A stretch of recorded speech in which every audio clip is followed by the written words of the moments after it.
Good morning, my friends. This is October 5th, and it's that time again where I need to start thinking about what I want to do with my amaryllis and thinking about whether they're ready to come out of their pots, whether they look great still in the background. And I want to show you both. And also just, show you a couple that I've already pulled up a couple, about a month ago actually. But let me just, I have a hard time getting this to go this way. There we go. Okay, let me just show you what I'm going to do to kind of clean this up. And it's really, I did this several months ago. And some of them are just, they're almost popping out of the ground. And again, let me just make sure I've got you so you can see this. So here's one that is, we'll get to it, don't worry. Okay, so this is a multi-bulb pot. Some of them I just have one plant in there, one bulb in there. And if I do smaller ones, I like to go ahead and put several in here. And this is just amazing. Look at how tiny this little bulb is, and yet it had the energy to have a baby. I just find that amazing. So I'm not seeing really much in the way of roots. I think it's probably, the roots have probably died back. And so I'm going to take this one and just clean off all of those roots and just cut them back.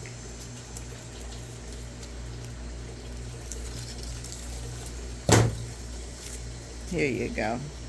And this one's already just starting to, hardly has any ability to hang on, but look at that, it's already got its own little root system. So this one could be taken apart and allowed to grow by itself. By this one I mean this little baby. And we're going to put that one to the side, and let's see what else we have. Look at this. They're just babies, babies, babies. So whether that would in 5 years become viable and have its own, whoops, yeah, it's actually already starting to try and send out a little green. So we're going to put these to the side. Let me just work quickly here so you're not bored. But I'll cut off all of this dead part. And I don't want to take off too much because I think there's green coming up here in the center. If there isn't, we'll find out. These bulbs are just amazing. I've had these bulbs. I've told this story many times that I bought the bulbs. And now this pot was sitting outside, so it was getting watered 4 times a week with our irrigation water, and if it rained, then it also got water there. So I think it's probably gotten maybe more water than it needed, and then at the end here it's gotten less water than it needed, and it's just kind of hanging back here. Again, look at that little baby on the side. So all those little babies could be taken and put in their own little nursery if we chose to do that. Let's see if there's anybody. No, that one didn't have a baby, but it's got a lot of leaf still left, and I just want to clean these up. Another little baby. Look at those nice little roots. Not too much, but a little bit. And hang on just 1 second. Okay, I'm back again. I just wanted to show you what I pulled. This is where I pulled out of the pot. This is what's left in the pot. There's some roots that are still, still a little bit damp, but really not much. And I'm kind of throwing it all in. I saved my shoe boxes. The shoe boxes are really just great for keeping your bulbs. You know, if you're going to let the bulbs dry out and you're going to give them a rest, shoe boxes are just a perfect size. And I like to take those, if I'm going to reuse this soil for bulbs, I'll just pull out some of these roots. And then to this, I'll go ahead and I'll put it in my container over here. I'll fluff the whole thing. I'll put in probably some worm castings. And if I'm going to reuse it for soil, if I'm going to reuse it for my bulbs now, then I will go ahead and prep this soil. But if I'm going to let the bulbs rest, if I got another box here, I want to show you my another box. Let me just see if I can reach it. Okay. At boxes like this, you know, if you only have a couple bulbs, they're perfect. I mean, they're about 4 inches deep, and then what you can do is just let the bulb dry out, let the leaves, we call these leaves, let these leaves go ahead and die back, and then, or if you wanted to do it now, if you decide that this is your only time to do it, and whap, that's what you have to do. You've got to cut it off. Sorry, I can't quite do this with one hand. Okay, so I've cut it off, and I'm going to let these pretty much dry in the sun a little bit, or I'm sorry, dry out of the area of the sun, and then I'll go ahead and put them in a box, in a shallow box like this, and maybe put in some shredded paper as a little bit of a base. Sometimes I've used, you know, wrapping paper, tissue paper. That's what I wanted. And I'll lay down some crumpled tissue paper, and so it kind of leaves air around them, but they don't get too dry, and they aren't going to collect moisture over the winter. So that's one way of doing it. Now I've got another one that's a single pot, and I just wanted to show you. I'm going to bring this up. Come on, you want to come out, and you can see how the skin around it is really brown. It's really dyed back because I've had these on the porch, and I haven't really been watering.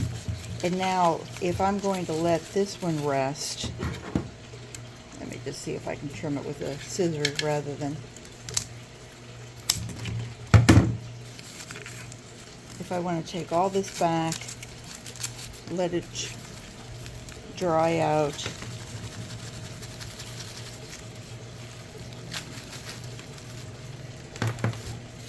and I want to cut these, I will go ahead and cut those sections off.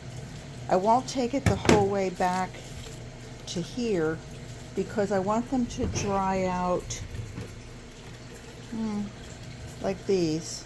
I like leaving some of these longer white stems, not a whole lot, inch or two, and I'll trim this one back as well.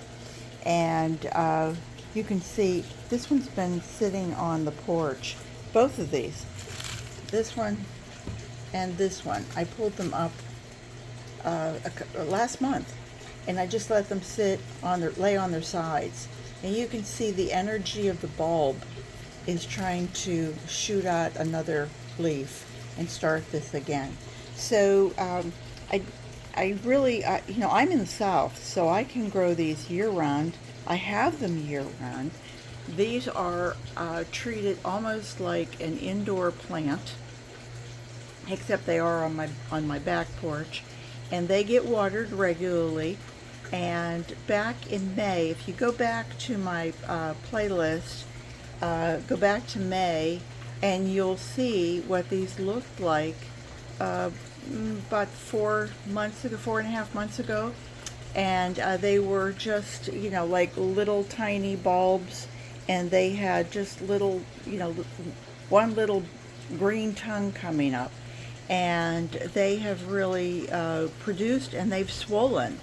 If let me just get around to the other side of the table, and I'll show you what I mean.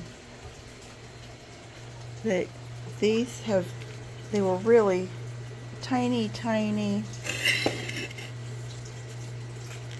and I really don't want to try and pull them out of the ground. There's only one in here that did not perform, and that is this one.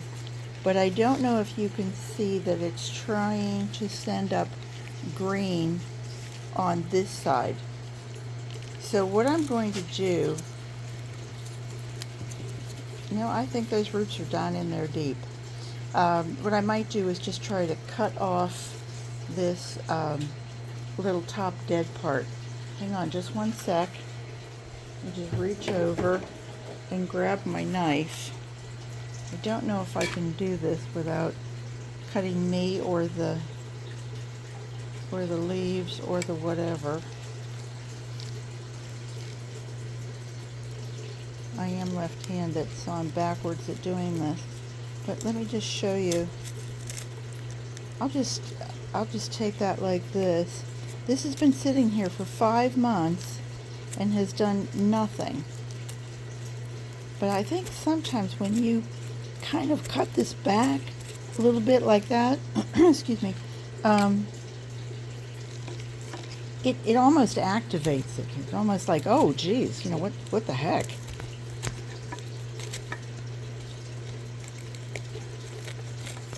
I'm not getting a good one here. Let me just back myself off there. But I mean, you can see this is green. This whole thing is green behind it.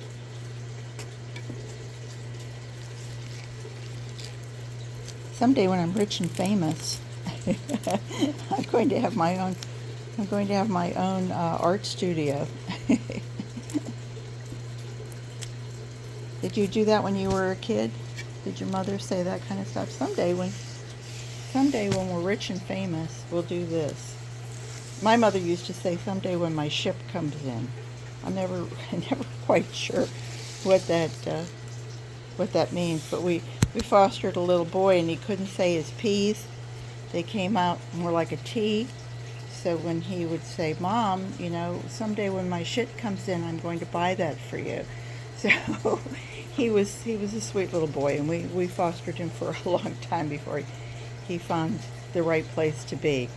But anyway, so when my ship comes in or otherwise, I'm going to build a studio, and that I can stand in my studio and show you all my goodies. But anyway, these I did back in May. I think it was mid-May, and they really performed really well. And they still look so nice now that I've tortured the poor thing. They still look nice sitting out on the back porch. So I really hate to take them down right now. They're not going to.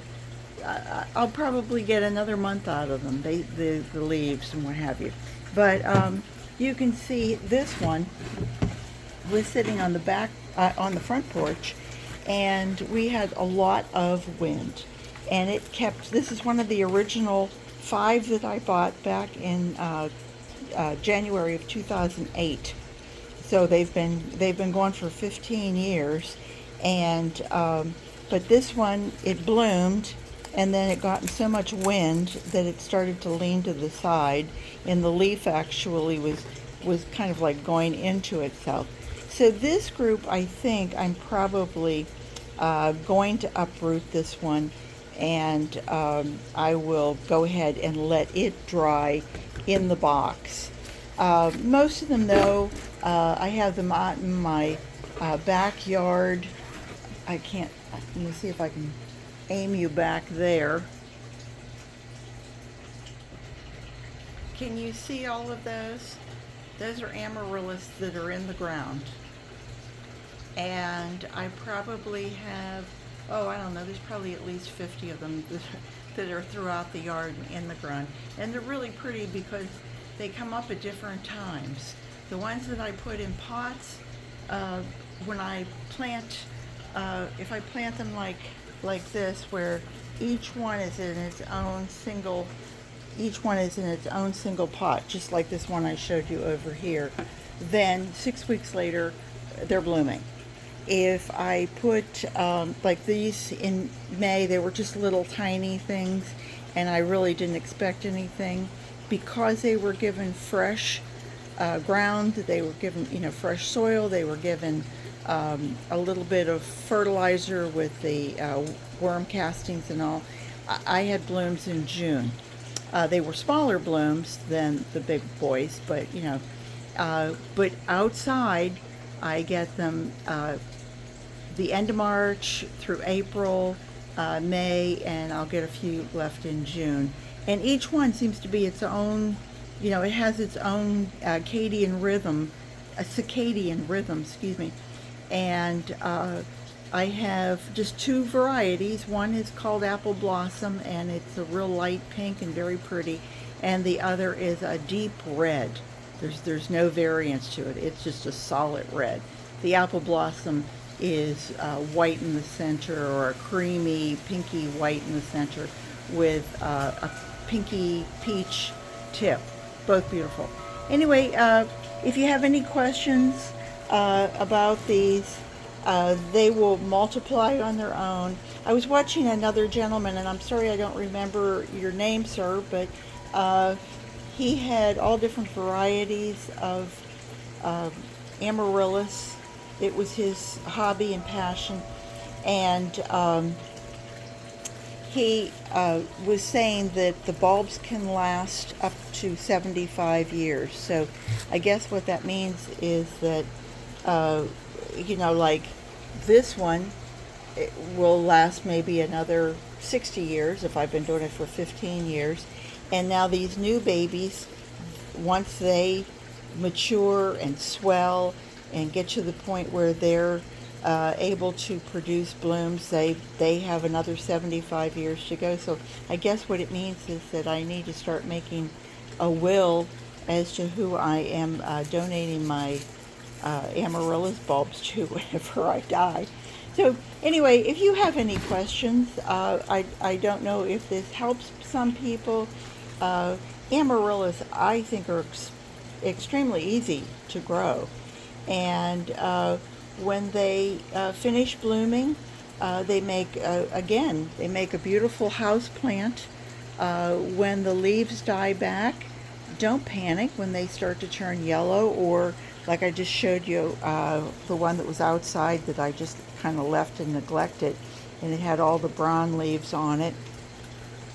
Those can go into your compost pile.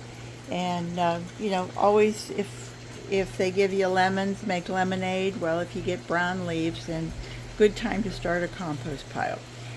With that, I will say, I hope everybody has a great day. If you have any questions at all, please feel free to ask me, and I'll certainly answer you on this forum or Facebook or wherever you would like to contact me. Take care, everybody. I hope you have a great day. And remember, garden what you've got. Bye-bye.